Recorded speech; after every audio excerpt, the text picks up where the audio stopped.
Assalamualaikum warahmatullahi wabarakatuh. Alhamdulillah wassalatu wassalam ala rasulillah wa ala alihi wa sahbihi wa mawala. Jamaah rahimakumullah, pada pagi ini kita akan lanjutkan bahasan hadis tentang moderasi qiyamul lail dan saum tatawu dalam relasi sosial. Bagian yang kedua. Saya tidak sempat bikin PowerPoint, jadi langsung naskahnya saja. Hadisnya adalah sekarang tausiknya, ya.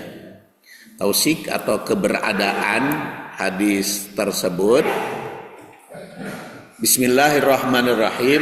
Haddatsana Muhammad bin Muqatil akhbarana Abdullah akhbarana Al-Auza'i qala haddatsani Yahya bin Abi Katsir qala haddatsani Abu Salamah bin Abdurrahman qala haddatsani Abdullah bin Amr bin Al-As radhiyallahu anhuma. Qala li Rasulullah sallallahu alaihi wasallam, ya Abdallah, alam ukhbar annaka tasumun nahar wa taqumul lail? Faqultu bala ya Rasulullah. Qala fala taf'al, sum wa abtir wa kum wa nam, fa inna li jasadika alaika haqqan wa inna li ainika alaika haqqan wa inna li zaujika alaika haqqan wa inna li zaurika alaika haqqan wa inna bihasbika an tasuma kulla syahr salasata ayyam fa inna laka bi kulli hasanatin asyra amsalihha fa inna dalika siyamud dahri kulli. Qala fa syadadtu fasuddida alayya qultu ya Rasulullah inni ajidu quwwah. Qala fasum siyama nabiillah Daud alaihissalam wala tazid alaihi. Qultu wa ma kana siyamu nabiyillah Daud alaihi salam qala nisfad dahri. Fa kana Abdullah yaqulu ba'dama kabira ya laitani qabiltu ruhsatan Nabi sallallahu alaihi wasallam. Jadi hadis ini diriwayatkan dari Muhammad bin Muqatil yang menerima hadis dari Abdullah, dari Al-Auza'i, dari Yahya bin Abi Katsir, dari Abu Salamah bin Abdurrahman, yang dia mengatakan haddatsani Abdullah bin Amr bin As. Jadi sumbernya adalah Abdullah bin Amr bin As, sahabatnya. Abdullah putra Amr bin As. Memang anak jeung bapak itu beda karakter, ya. Abdullah dengan bapaknya Amr bin As. Kalau Amr bin As makan politikus dan orang istilahnya itu banyak bergaul dengan masyarakat. Kalau Abdullah bin Amr putranya itu ahli ibadah, bukan tidak bergaul, cuman ibadahnya lebih banyak gitu.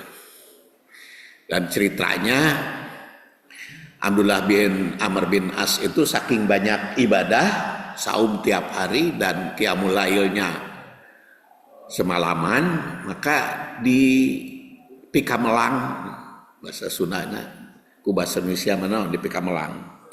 Ku bapana teh karena sudah dinikahkan oleh bapaknya ke istri cantik, sehingga istrinya kurang keperhatikan, maka ayahnya mengadu kepada Rasul, maka turunlah hadis ini gitu. Itu asbabul wurudnya ya. Tapi nanti juga dalam tarikhnya akan kita bahas. Nah, maka Rasulullah SAW bertemu Abdullah bin Amr, putranya itu. Maka Rasul bersabda, ya Abdullah, ya Abdullah, wahai Abdullah, alam ukhbar, tidakkah aku diberitahu? Muncul orang mam, cek beja, berita yang saya terima, annaka tasumun nahar wa taqumul lail, engkau itu siang hari selalu saum, antasumun nahar, banyak saum siang hari, wa taqumul lail, dan bangun malam. Fakultu, maka kata Abdullah, bala ya Rasulullah, iya ya Rasulullah. Yang menurut riwayat lain, nanti saya bahas, ini ada kaitan hadis ini dengan berbagai hadis dan berbagai ayat, nanti ada kaitannya, yaitu di dalam bab tanasub. Tapi sebelum ke sana diinfokan saja sedikit-sedikit ya. Dia mengatakan, aku melakukan hal itu tidak ada lain kecuali demi kebaikan, demi mendapat nilai yang tinggi. Makanya kalau siang saya suka saum, kalau malam bangun malam. Dan bangun malamnya itu mungkin lebih banyak dari bangunnya, lebih banyak ibadahnya dibanding tidur. Jadi tidurnya sedikit, ibadah qiyamul lailnya lebih banyak. Itu seperti yang dilakukan oleh Abu Darda yang ditegur oleh Salman. Saya bahas di khutbah Al-Fitrah sebelumnya itu. Jadi kan ceritanya kan Salman ketemu Abu Darda, karena oleh Rasul Salman dengan Abu Darda itu dipersaudarakan, maka saling kunjungi. Nah, itu antara Salman dengan Abu Darda juga karakternya beda gitu. Abu Darda mah tukang ibadah, zuhud. Kalau Salman kan banyak bergaul di masyarakat. Maka oleh Rasul dipersaudarakan, digabungkan supaya bersaudara. Maka ketika bertamu kan Salman aneh melihat Abu Darda kok ibadahnya meni banyak gitu, malam-malam karaksak kerjep pencekerang mah tidur geus ibadah deui. Siang saum, nepi ka nyuguhan Salman istrina. Tadi nama nggak mau makan karena sedang saum. Terus istrina henteu dangdan kan, teu bersias. Tuh, maka Salman itu kok aneh. Kok orang itu seperti ini? Istrinya kucel gitu. Suaminya tukang saum, malamnya tukang ibadah, sehingga bermalam juga negur Salman, pakara koge awal keneh geus bangun gitu kan, Abu Darda. Ditegur oleh Salman, "Yo, kamu tidur aja dulu lah, nanti geus deket geus wareng tidur kakarak ya mulai. Terus saya juga tidak akan makan kalau engkau tidak makan." Maka Abu Darda kan setor kepada Rasul, "Ya Rasulullah, kok Salman menggenegur saya beribadah muncul kurang memeningah halangan karena ibadah teh." Tapi Rasul menyebut sodako Salman itu benar. Nah, ini juga sama kaitannya antara Abdullah bin Amr putranya dengan Amru bin As. Dan justru Rasul bukan sodako ayah di sini mah komentarnya. Kalau tadi mah sodako Salman, kalau ini mah bukan bukan sodako ayah, bukan benar bapamu, tapi langsung Rasul sendiri yang negur kepada Rasulullah. Ya Abdallah, pala tab'al, kamu jangan berbuat seperti itu. Kalau qiyamul lail itu jangan terlalu banyak qiyamul lailnya, melebihi tidur. Pala tab'al, jangan kau perbuat.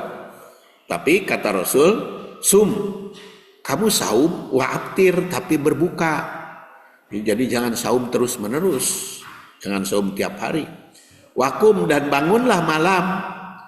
Wanam, tapi kamu juga harus tidur. Jadi ulah ibadah malam semalam suntuk.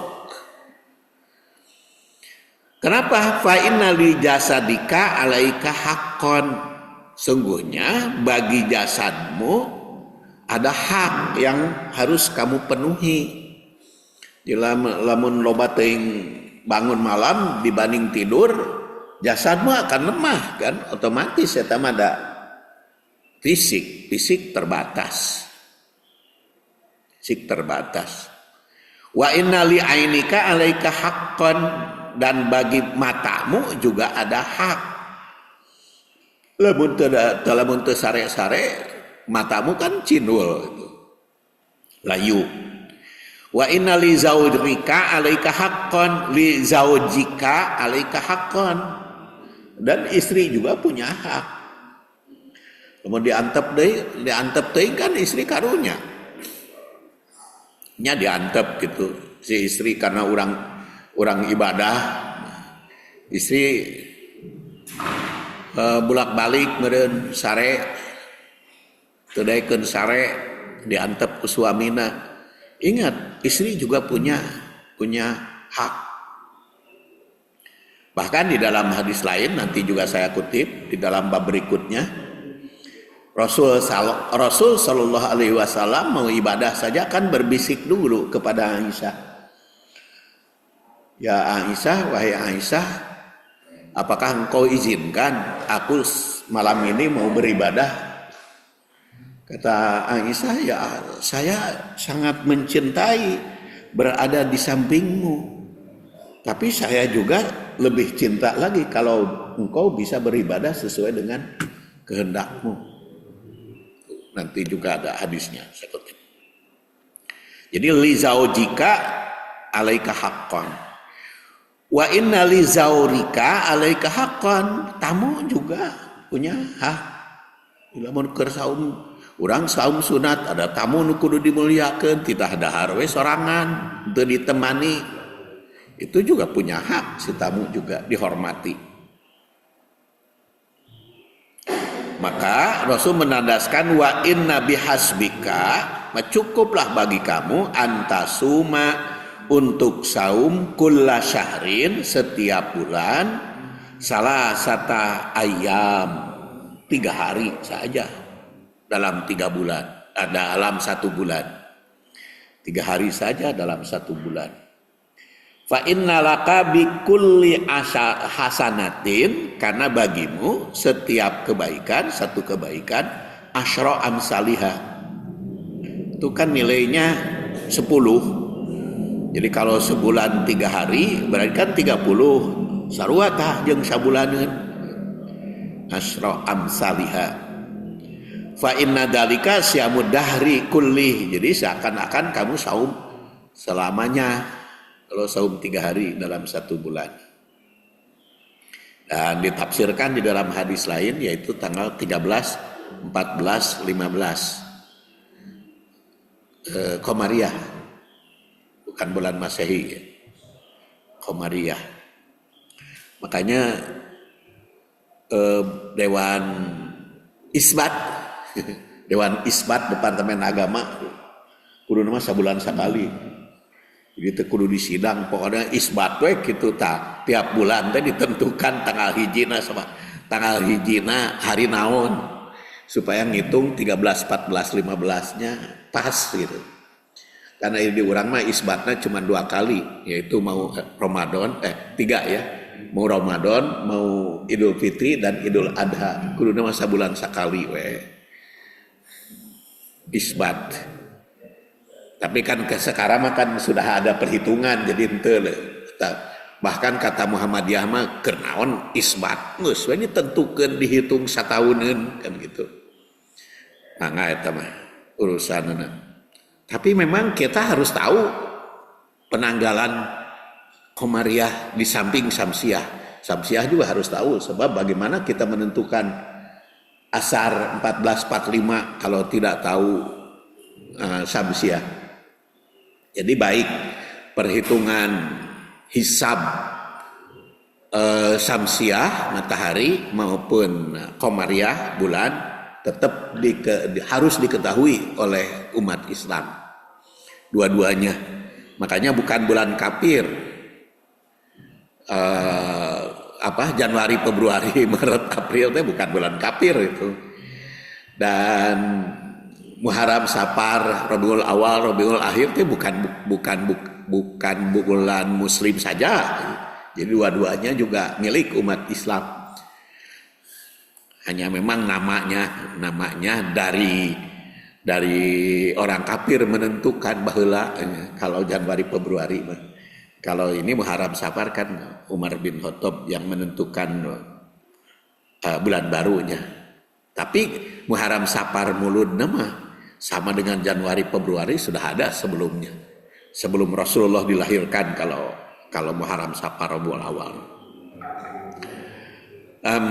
Hanya perhitungan berbeda.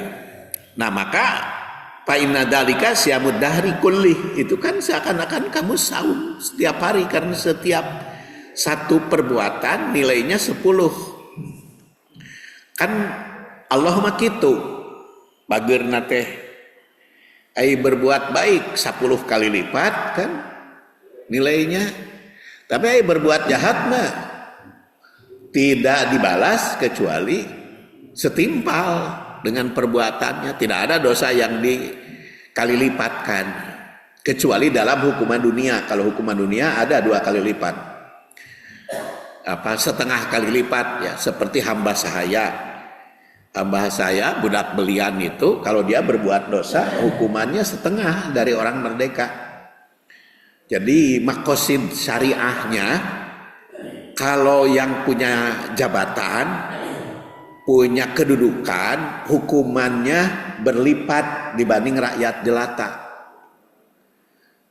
Bukan seperti hukum jahiliyah. Kalau hukum jahiliyah mah kalau pembesar bisa bebas, kalau pengecil hukum berat. Justru dalam Islam mah pembesar lebih berat hukumannya, tapi kalau orang kecil lebih sedikit hukumannya. Jadi itu bedanya hukum jahiliyah dengan hukum syariah. Hukum syariah yang diperbaiki, jahiliyahnya yang diperbaiki oleh Rasul, justru orang besar itu lebih berat hukumannya. Jadi lamun wali kota berbuat jahat itu hukumannya 2 kali lipat dari rakyat. Gubernur, apalagi presiden, lebih berat hukumannya.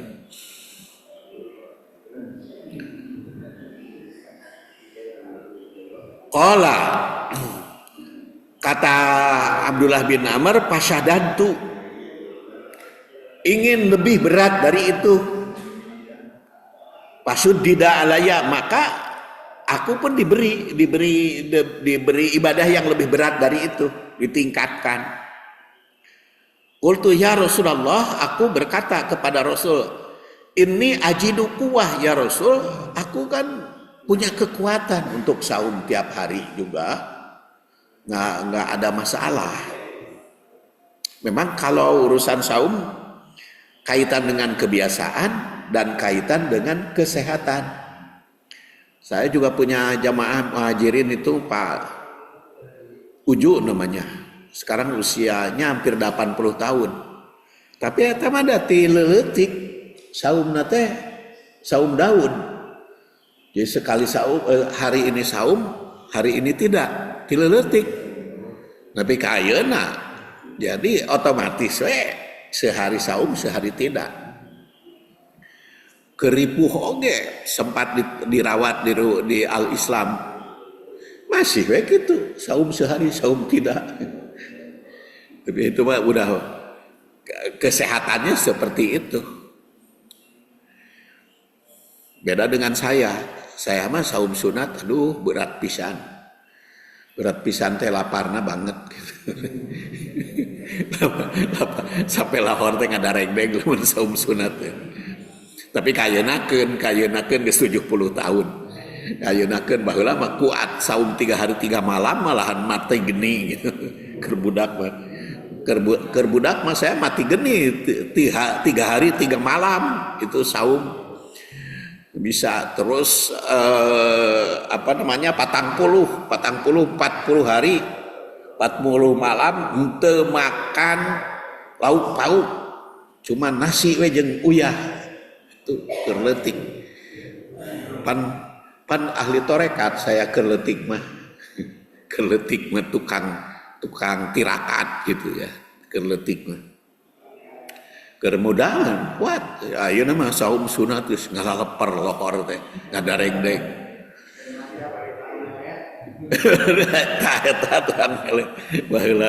Baheula keur leutik ya. Jadi itu pengalaman. Jadi ayeuna mah kunaon atuh kitu pokona maca hadis. Maca hadis geuning ternyata ari ceuk Rasul mah tong ngaripuhkeun sorangan. Nu wajib memangga dipaksakeun, tapi nu wajib oge ari teu kuat mah geringnya buka. Nu wajib oge kan gitu. Nah, maka tapi Abdullah bin Amr bin Asma minta yang lebih berat, ya Rasulullah. Atuh dan kitu mah masih kuat atuh saya mah. Tapi kata Rasul, ya pasum atuh siama Nabi Daud. Saum atuh saum Nabi Daud. Dan di dalam hadis lain itu Rasulullah itu bertahap setelah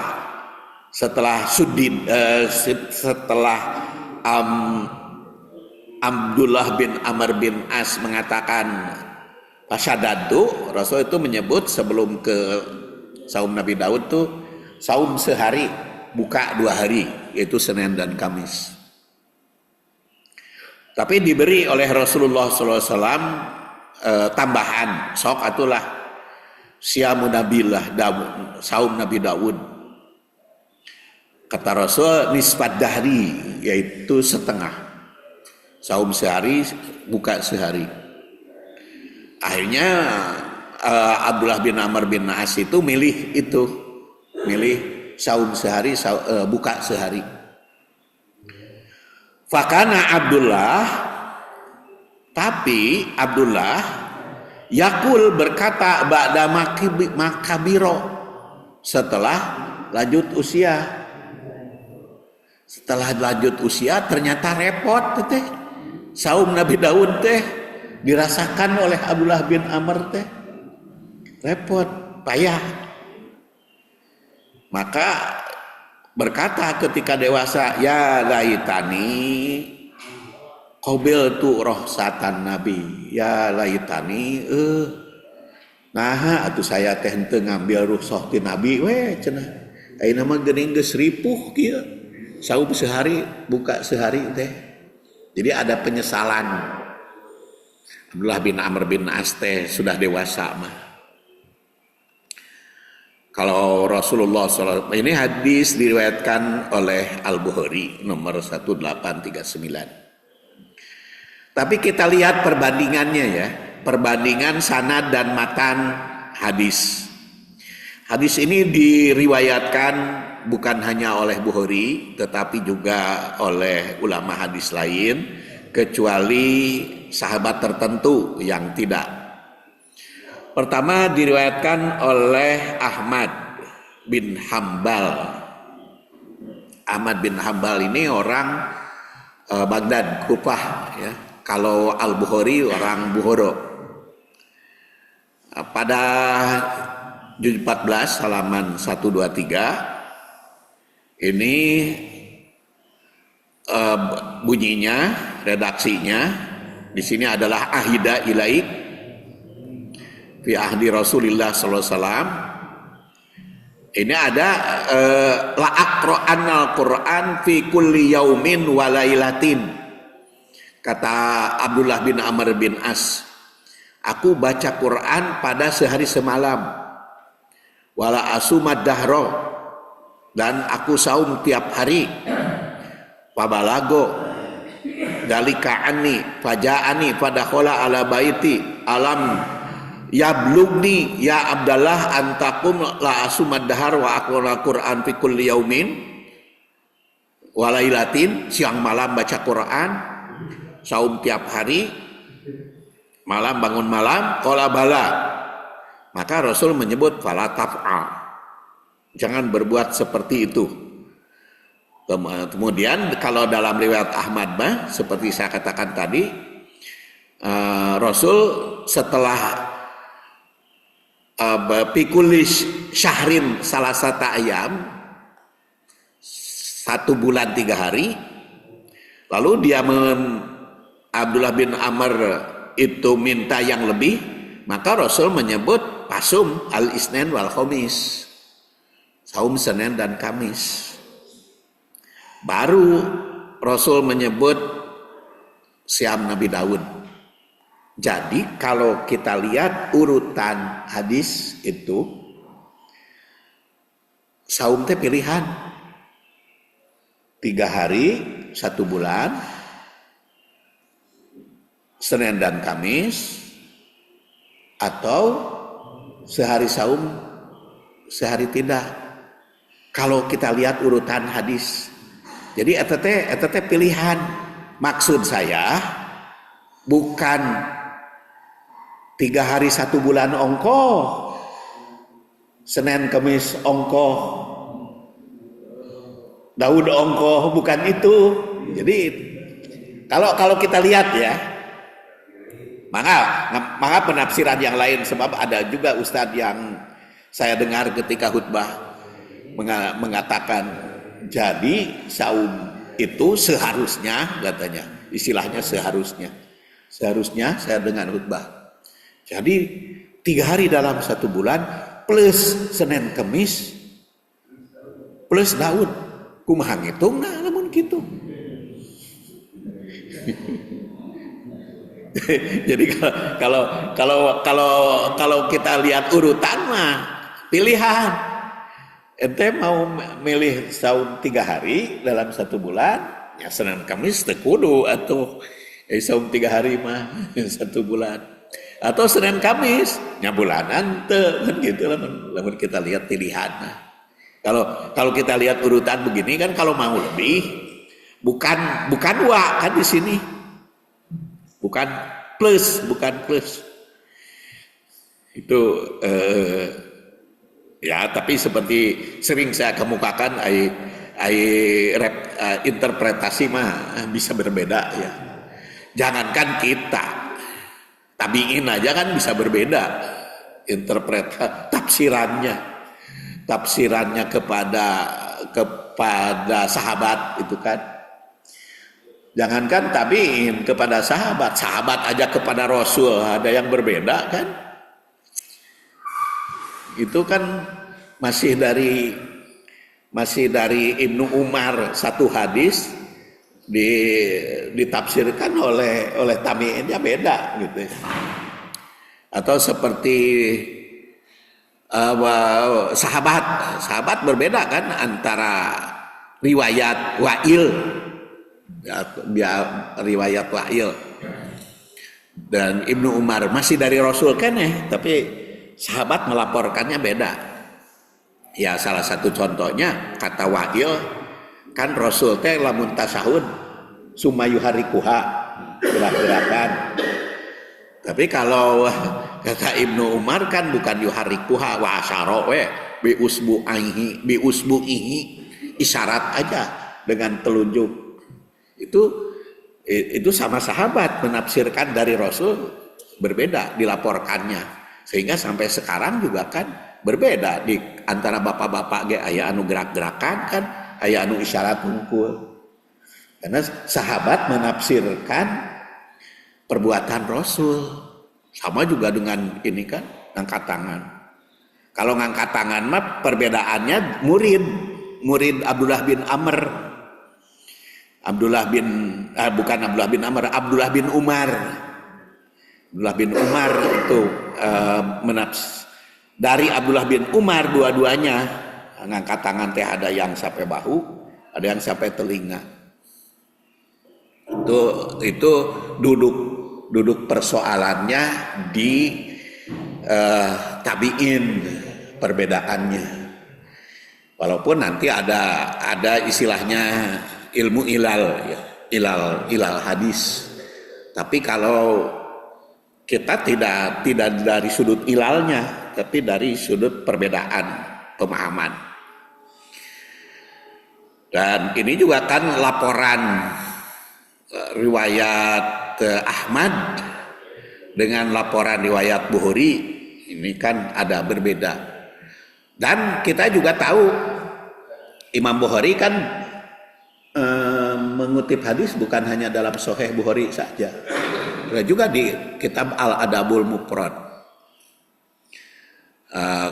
Kadang-kadang ada hadis yang oleh Al-Hakim sanadnya senilai Bukhari dan Muslim, tapi dua-duanya teu meriwayatkan.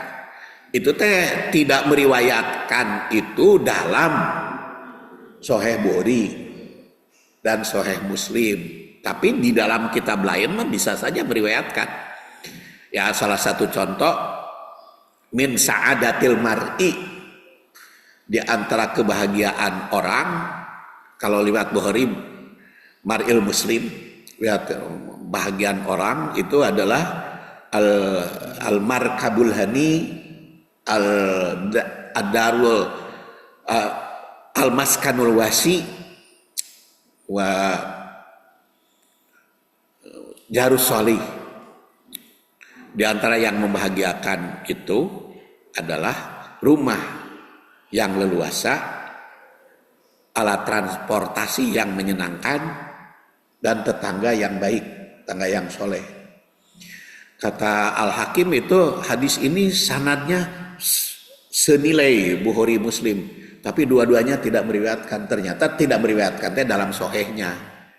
Makanya kata Al-Hakim Pisohihaini, tidak meriwayatkan dalam dua soheh. Tapi di Al-Adabul Mufrad Bukhari meriwayatkan hadis itu. Nanti hadis eta akan kita bahas secara khusus. Nah, ini riwayat Bukhari yang saya bacakan tadi. Kemudian Bukhari juga 2 kali, 3 kali bahkan, ya, riwayat Bukhari. Kemudian diriwayatkan Muslim. Nah, kita lihat langsung saja komentar. Kita lihat kok dari 9 tokoh hadis, yaitu Al-Kutub At-Tis'ah, hanya 4 yang meriwayatkan. 5 tokoh ini tidak meriwayatkan, yang 5 mah, yang 4 orang saja yang meriwayatkan. Al-Bukhari meriwayatkannya sampai 3 kali dengan redaksi yang terdapat perbedaan. Kita lihat karakteristiknya. Semua riwayat menyampaikan pesan yang sama. Jadi sumbernya dari Abdullah bin Amr yang terlalu keras pada dirinya sendiri dalam ibadah. Puasa setiap hari, membaca Quran tiap malam, bahkan tiap hari tiap malam, tadi ada di dalam riwayat yang lain. Lalu Nabi menasehatinya agar moderat sajalah, tong ngaripuhkeun sorangan, saum 3 hari tiap bulan. Yang selanjutnya ketika Abdullah bin Amr minta lebih, sok Senin Kamis, hayang lebih deui, sok saum Daud, tilawah Quran, ngeswe sabulan sekali, sabulan satamatan. Jadi nasihat pertama mah Rasul baca Quran teh maksimal sabulan satamatan. Makanya seperti tadi saum itu juga kan pilihan itu, sabulan 3 hari atau ya, karena baca Quran juga sebulan sekali, makanya disebut pandai wanjuj itu. Ojoj apa? Ya, pandai wanjuj. Kemudian jadi yang nasihat pertama mah Rasul mengatakan kepada Abdullah bin Amr bin As tuh sabulan satamatan. Kunaon atuh kan resal komo bapak-bapak anu tos pensiun kan teu banyak tugas, jadi bisa atuh saminggu satamatan. Ya karena ada perintah, bukan hanya baca kan, bukan hanya tilawah, tapi juga tadabbur, menelaah, mengkaji, meneliti, atau kalau seperti saya nulis gitu. nulis buku gitu. Kalau baca hadis saya sambil nulis gitu. Kalau baca Quran saya pasti sambil nulis. Makanya sekarang sudah ratusan buku yang terbit karena memang pekerjaannya begitu.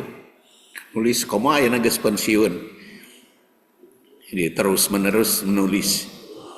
Jadi baca Quran ya karena harus 1 bulan pertama ke bulan satamatan.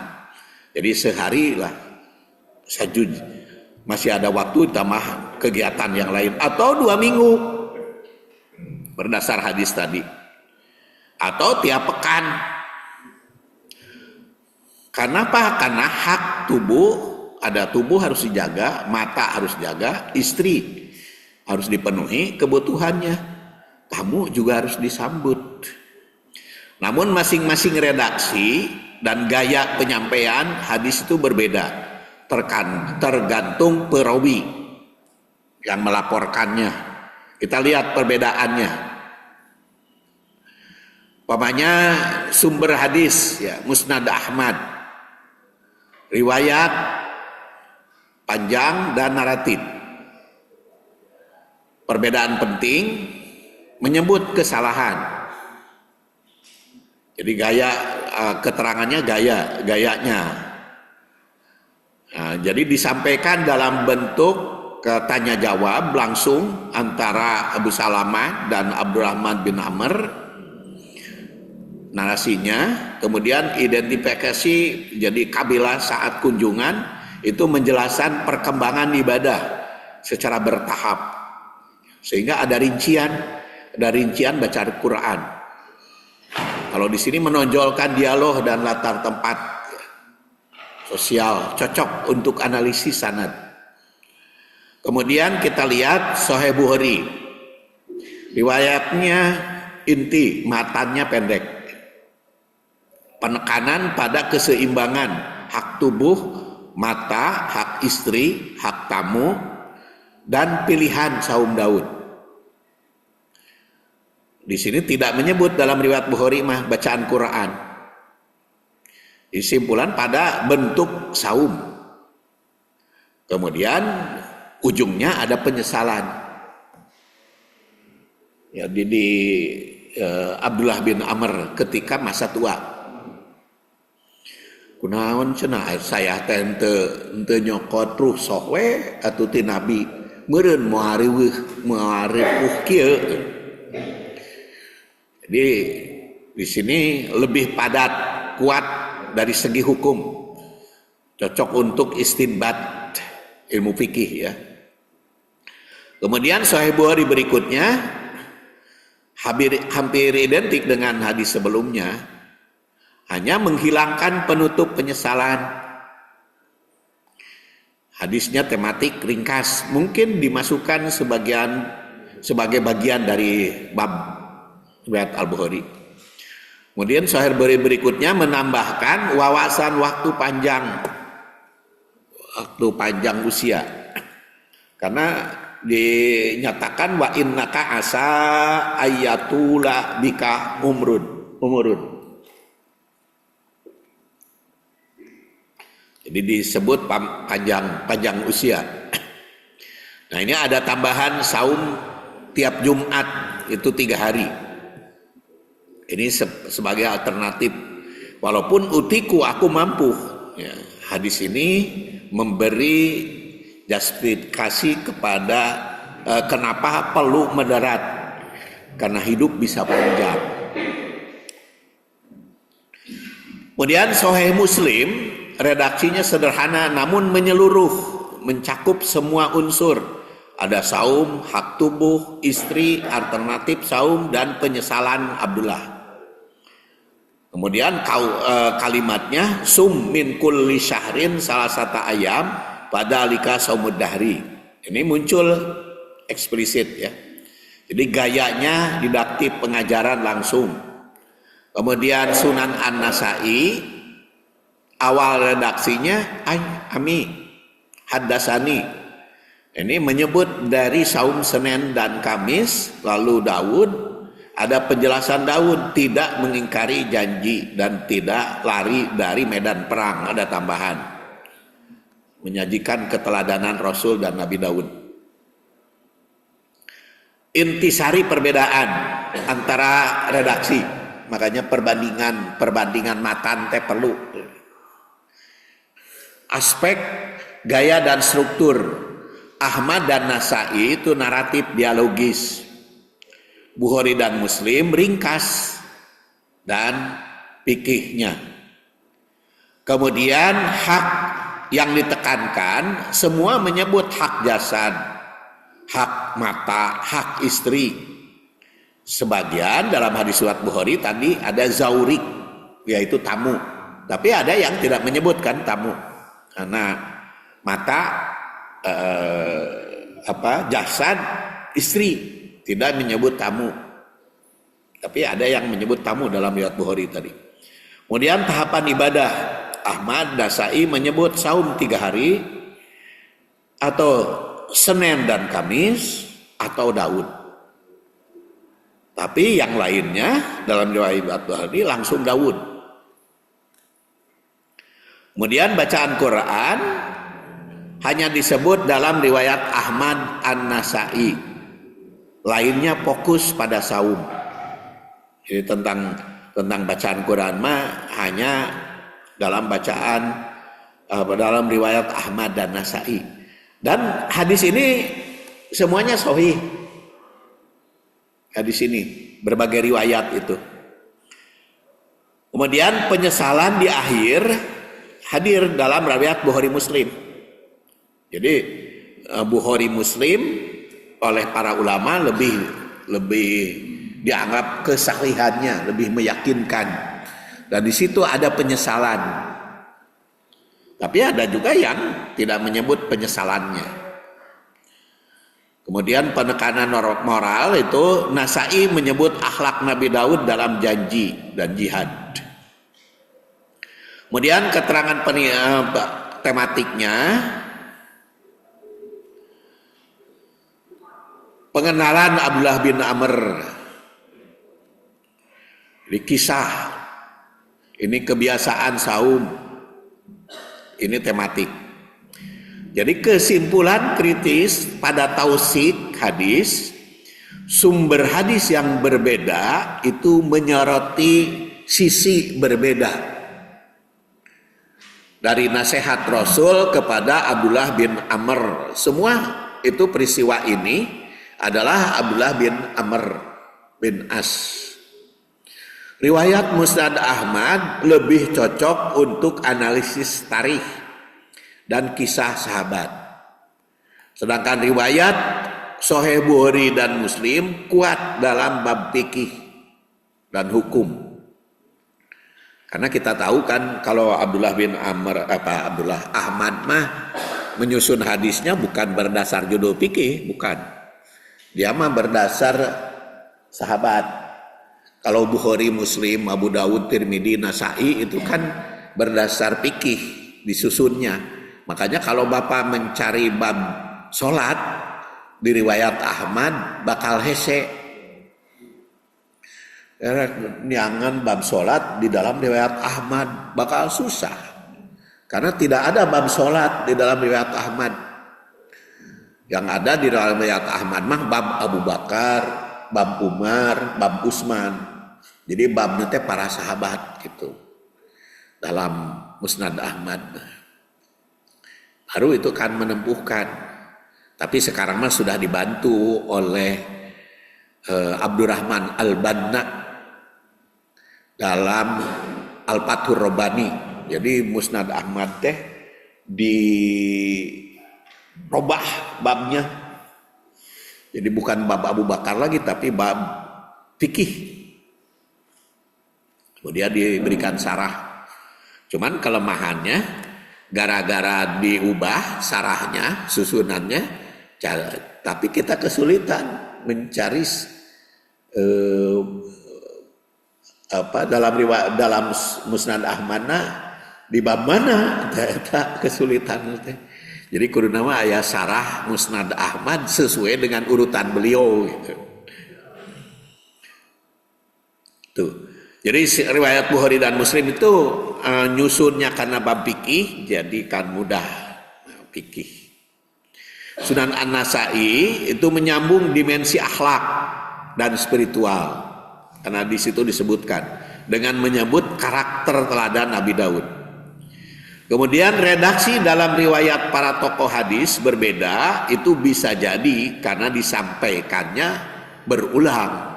Bisa jadi Rasulullah SAW itu disampaikan oleh Abdullah bin Amr riwayatnya karena berulang, sehingga Abdullah bin Amr teh ketika kepada orang ini menyampaikannya redaksi seperti ini, ketika kepada orang ini redaksinya seperti itu, sehingga sampai kepada Bukhari beda dengan ke Ahmad, beda dengan ke An-Nasai, beda juga kepada Muslim. Itu bisa terjadi seperti itu karena hadis berulang. Mungkin kalau peristiwa Abdullah bin Amr bin As bersama Rasul nama sekali gitu ditegurnya oleh Rasul, bisa jadi sekali. Cuman oleh Abdullah bin Amr bin As diriwayatkannya kepada tabi'in beda-beda. Kemudian juga tabi'in meriwayatkannya ada yang terlewat, bukan terlewat sengaja, mungkin dilewat. Ada juga yang menekankan kepada yang perlu gitu, kepada yang perlu membahas tentang hal itu. Jadi redaksi dalam riwayat para tokoh hadis berbeda, bisa jadi karena disampaikannya berulang oleh Abdullah, bisa juga riwayat yang penting bil makna, riwayat bil makna. Makanya kata Ibnu Salah, mutawatir labdi teh teu aya hadis teh. Mutawatir labdi itu hanya Al-Qur'an. Kalau hadis mah teu aya nu mutawatir labdi. Karena lapannya berbeda-beda. Tuh Ibnu Salah telah meneliti. Jadi bisa riwayatkan bil makna dengan redaksi yang berbeda. Himahnya bisa ditemukan saling melengkapi. Jadi kalau kita membahas semua hadisnya dikumpulkan, jadi saling melengkapi satu sama lain dan saling menguatkan. Dan sekarang mah musimnya gampang, ya, musimnya mencari hadis teh gampang sekarang. Beda jeung zaman baheula, kudu dikumpulkeun hadis teh lamun rek ngaji teh samobileun gitu, kitab teh. Ayeuna mah cukup ku ieu teh laptop ya. Cari hadis. Jadi bapak-bapak kan kalau mengkaji hadis sekarang mah kan tinggal banding-banding aja. Tuh gampang sekali sekarang. Sudah kemajuan teknologi ya.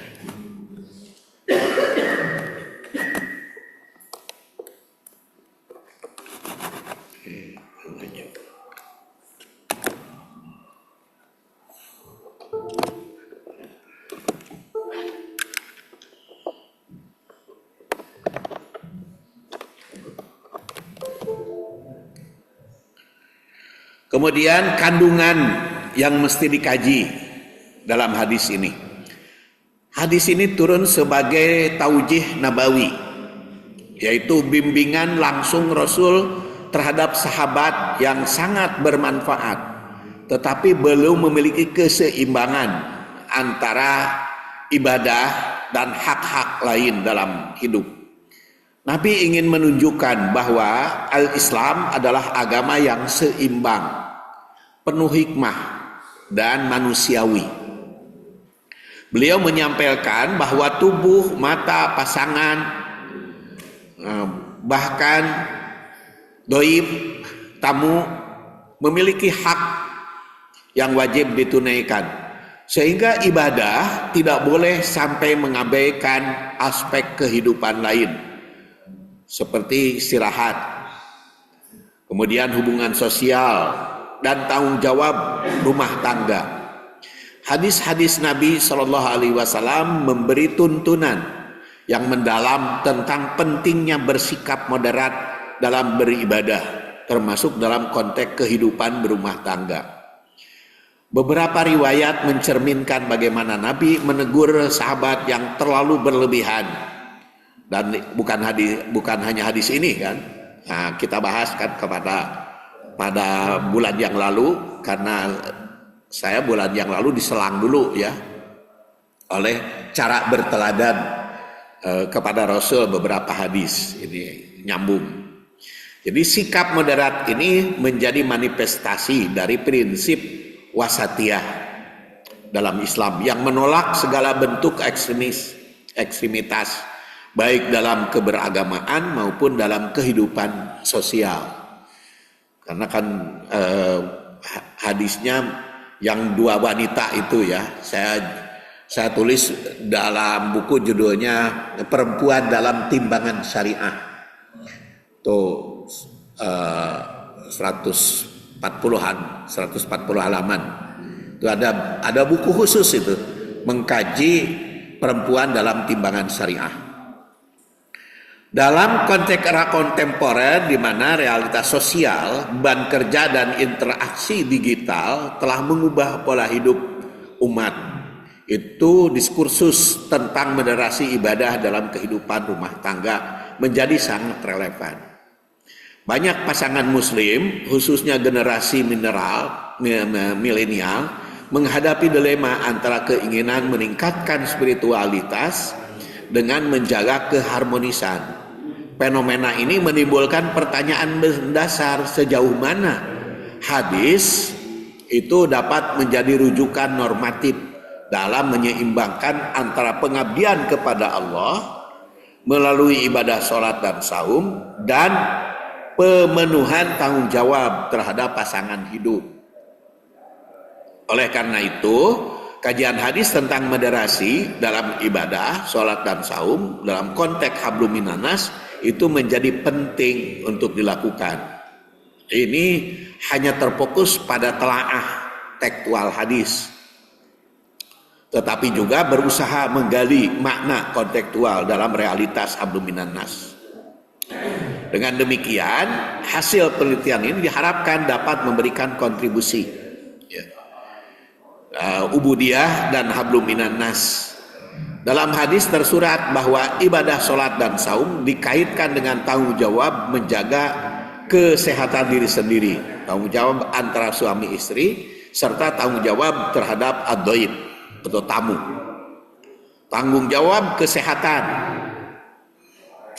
Makanya nanti di dalam kajian hadis ini minimal ada 7 judul dalam kajian hadis ini.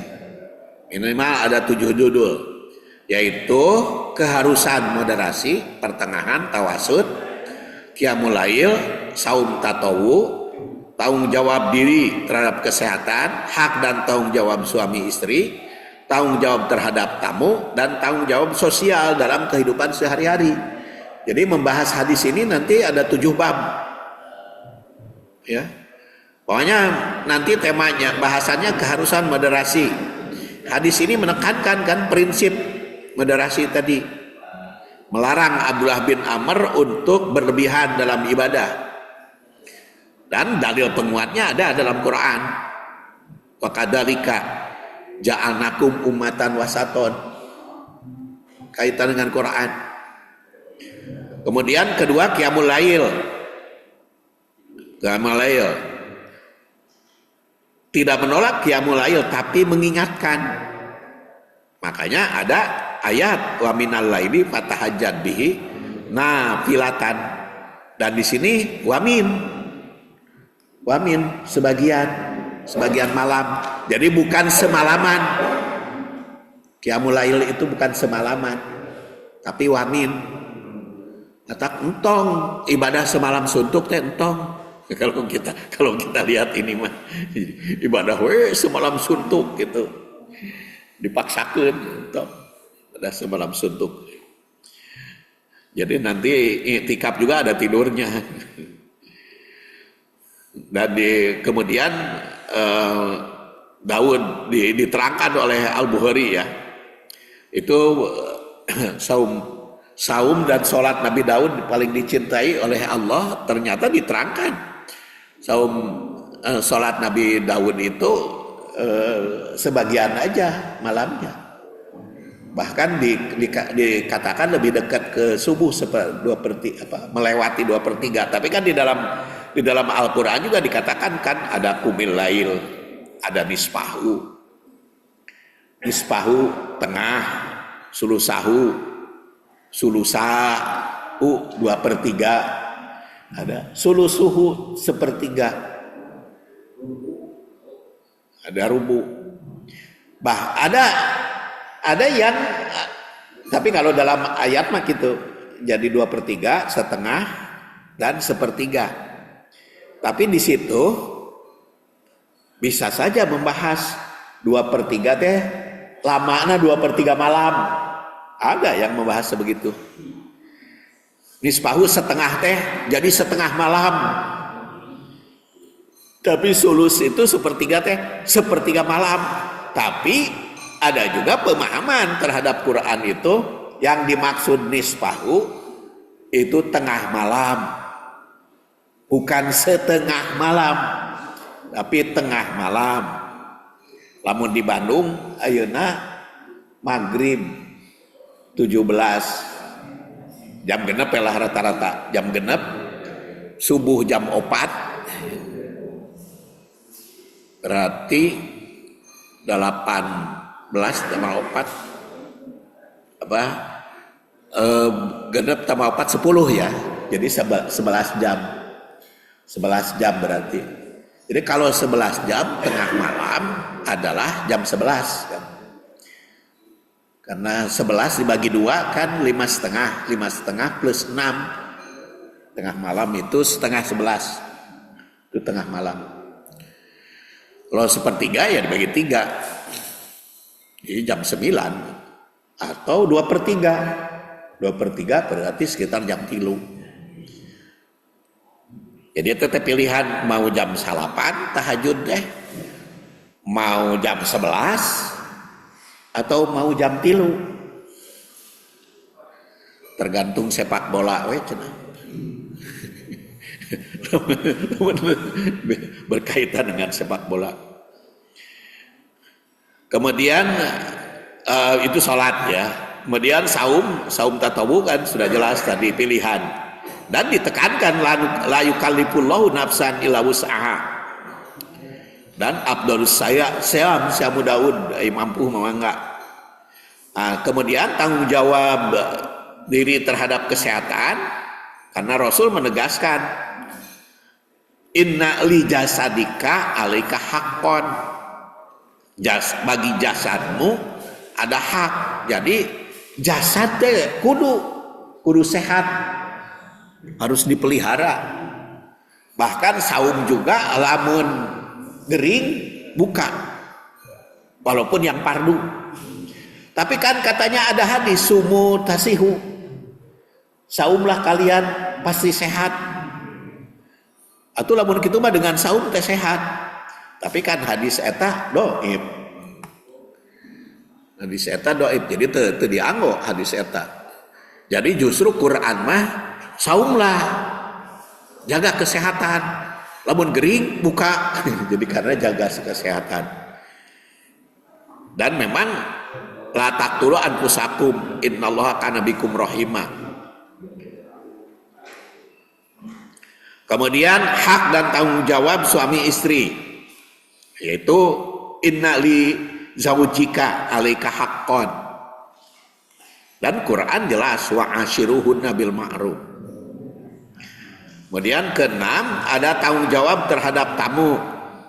Hadis wa inna li zaurika. Dan dalam Quran jelas wa yusiruna ala anfusihim walau kana bihim khososah. Al-Hasr. Dan di dalam hadis juga man kana yu'minu billah wa yaumil akhir fal yukrim dhaifahu. Kemudian tanggung jawab dalam kehidupan sehari-hari secara umum dalam hadis ini kalau kita gabungkan berkaitan. Dan Quran jelas wa ta'awanu 'alal birri wat taqwa. Dan hadis lain. Jadi ada tujuh bagian nanti ketika membahas hadis ini. Jadi rada panjang hadis ini bahasannya. Jadi hadis tentang nasihat Rasul kepada Abdullah bin Amr bin As mengandung sejumlah pokok penting yang mempresentasikan prinsip moderasi beribadah. Pertama, terdapat larangan untuk berlebihan dalam ibadah sunnah. Sebagaimana teguran ketika mengetahui kebiasaan sahabat tersebut yang berpuasa setiap hari terus-menerus dan menghidupkan malam tanpa istirahat. Dengan tegas beliau mengatakan la taf'al, jangan kamu berbuat seperti itu. Kedua, hadis ini menekankan pentingnya keseimbangan antara ibadah kebutuhan jasmani melalui pesan singkat sum wa abtir, kum wa nam, yang berarti ajakan untuk mengatur ritme ibadah. Kemudian ketiga, hadis ini juga menegaskan hak sosial yang wajib dipenuhi, seperti suami istri jangan diabaikan. Kemudian keempat, terdapat anjuran untuk menjalankan ibadah dengan cara moderat, misalnya cukup dengan berpuasa 3 hari dalam 1 bulan atau pahala dan lain sebagainya dan seterusnya. Kemudian Nabi Dawud dipuji. Keenam, hadis ini mencatat penyesalan Ibnu Amr bin As. Ya laitani qabiltu rukhsatan Nabi. Ya laitani, kenapa aku tidak menerima rukhsah Nabi? Itu penyesalan. Jadi keseluruhan isi hadis ini menunjukkan inti madmun al-hadis, yakni penolakan terhadap sikap ekstrim dalam ibadah dan juga dalam sosial. Itulah insya Allah bersambung ke makalah yang ketiga, insya Allah. Maka konsumsinya dinikmati. Kita akhiri ngajian ini dengan subhanakallahumma wa bihamdik asyhadu an la ilaha illa anta astaghfiruka wa atubu ilaik. Assalamualaikum warahmatullahi wabarakatuh.